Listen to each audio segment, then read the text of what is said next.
अपने दवादों से? आपने जो जो प्रॉमिस किया था आप उससे मुकर रहे हैं और अब तक आप पहले अपना सवाल तो ठीक करिए। लगातार बिहार में आपराधिक घटनाएं हो रही हैं। आज भी 2 लोगों को गोली मारकर दिनदहाड़े हत्या की गई। कैसे देखते हैं इसे प्रशांत जी? भाई पहले भी हम लोगों ने कहा है कि बिहार में जब तक सम्राट चौधरी जैसे लोग मुख्यमंत्री रहेंगे तब तक अपराध और अपराध समाज की चर्चा और बात करना बेमानी है। जब शीर्ष सत्ता के शीर्ष पर बैठा हुआ व्यक्ति ही अपराधी प्रवृत्ति का है तो बिहार में अपराध कैसे रुकेगा? अब चाहे जितनी तरह की बात कर लें, बिहार में अपराध रुकने वाला नहीं है।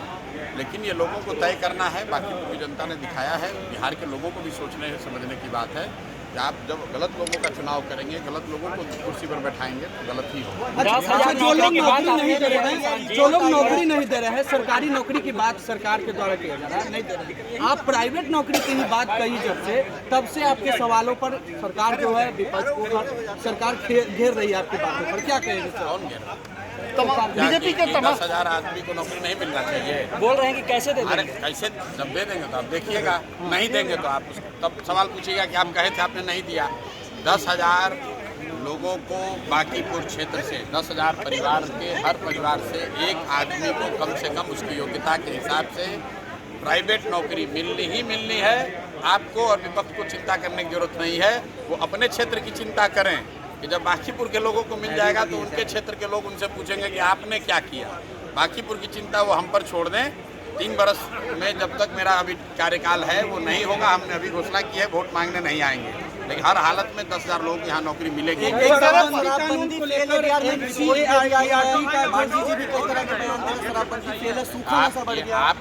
आप लोगों का विषय है। प्रशांत किशोर और धनसुराज पिछले 3 साल से हम लोग पहले व्यक्ति हैं जो कह रहे हैं कि फर्जी शराबबंदी कानून बिहार में ये हटना चाहिए। ये सिर्फ वोट के लिए और शराब माफिया और भ्रष्ट तंत्र जो है पैसे के लिए इसको रखे हुए हैं।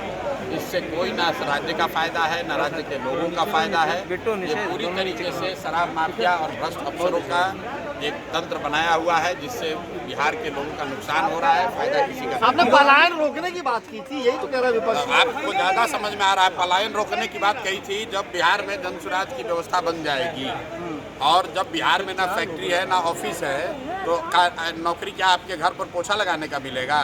तो स्वाभाविक है कि जहाँ पर फैक्ट्रियाँ हैं, जहाँ पर कार्यालय है, ऑफिस वहीं पे मिलेगा। या तो वक्तव्य आप पूरा सुनिए और नहीं अगर सुनते हैं तो पीटीआई का झंडा लेकर मत। सर, आप लगातार लोगों से मिल रहे हैं।